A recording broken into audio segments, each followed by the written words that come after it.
Kids, berikut ini soal dan jawaban materi kelas 1-3 Sekolah Menengah Pertama tentang eksplorasi Pulau Karimun. Upaya konservasi biodiversity Pulau Karimun. Program belajar dari rumah TVRI 11 November 2020. Pastikan ajak orang tua atau kakakmu untuk berdiskusi ya. Yuk kita simak soal dan jawabannya. Pertanyaan nomor 1. Berdasarkan video tersebut, apa misi utama yang dilakukan peneliti di Pulau Karimun? Yuk kita lihat jawabannya. Jawabannya, para peneliti membantu melakukan eksplorasi di pulau-pulau kecil sekitar Batam, salah satunya Pulau Karimun, untuk bisa melakukan konservasi biodiversitas di Pulau Karimun. Melakukan pengumpulan koleksi tumbuhan hidup untuk ditanam kembali di Kebun Raya Batam, tujuannya untuk memperkaya koleksi di Kebun Raya Batam. Selain itu, bertujuan juga untuk mengungkap tentang keanekaragaman flora dan fauna yang ada di Pulau Karimun, serta berharap supaya semua flora dan fauna yang ditemukan bisa menjadi bahan pembelajaran nantinya.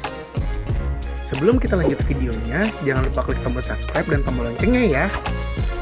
Pertanyaan nomor 2. Apa saja aktivitas penelitian yang dilakukan di Pulau Karimun? Yuk kita lihat jawabannya. Jawabannya, pertama, melakukan penelitian terhadap tumbuh-tumbuhan di Pulau Karimun.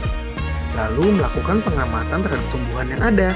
3. Mengambil sampling tanaman di pulau wilayah Karimun dan akan ditanam kembali di hutan Kebun Raya Batam. 4. Mencari tahu manfaat setiap tanaman. 5. Mencari data dari warga sekitar tentang flora dan fauna di sekitarnya. 6. Mengidentifikasi hewan-hewan yang ada di pulau. 7. Melakukan pengamatan kepada hewan yang tidak bisa diambil langsung. Dan 8. Menangkap hewan-hewan yang bisa dibawa dan dijadikan sampel di museum untuk bahan pembelajaran. Pertanyaan nomor 3. Cara apa saja yang bisa kita lakukan untuk menjaga ekosistem flora dan fauna di Indonesia? Yuk kita lihat jawabannya. Jawabannya, pertama, memperbanyak pengetahuan tentang satwa. Dengan banyak pengetahuan tentang satwa, kita bisa memahami alam liar dengan lebih baik dan menghargainya. Kita pun jadi memiliki kesadaran untuk menjaga habitat tempat tinggal satwa dan melindungi satwa yang terancam. Kita juga jadi tahu satwa apa saja yang saat ini sedang terancam populasinya dan membantu mencegah kepunahannya. Kita bisa membagikan pengetahuan tentang satwa yang harus dilindungi kepada teman dan keluarga, agar lebih banyak orang tahu tentang pentingnya melestarikan alam. 2.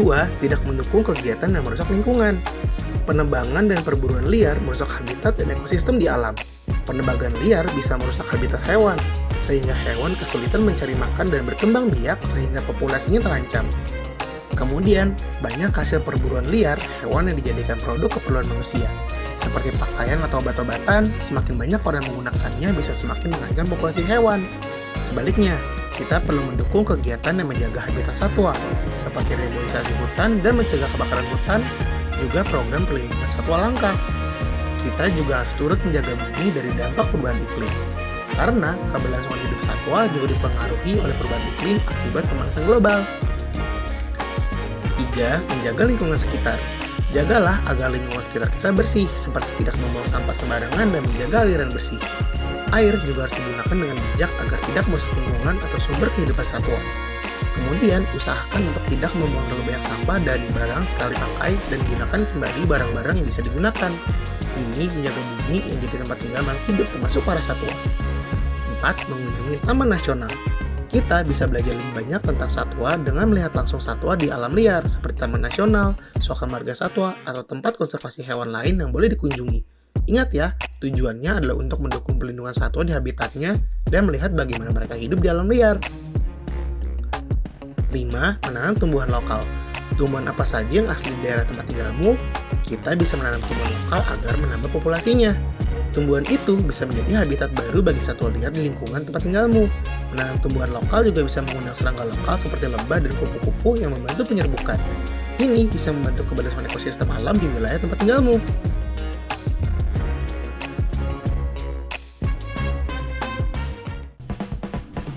Sampai di sini dulu ya videonya. Jangan lupa like, komen, subscribe, dan share ke teman-teman lainnya ya kids. Bye-bye!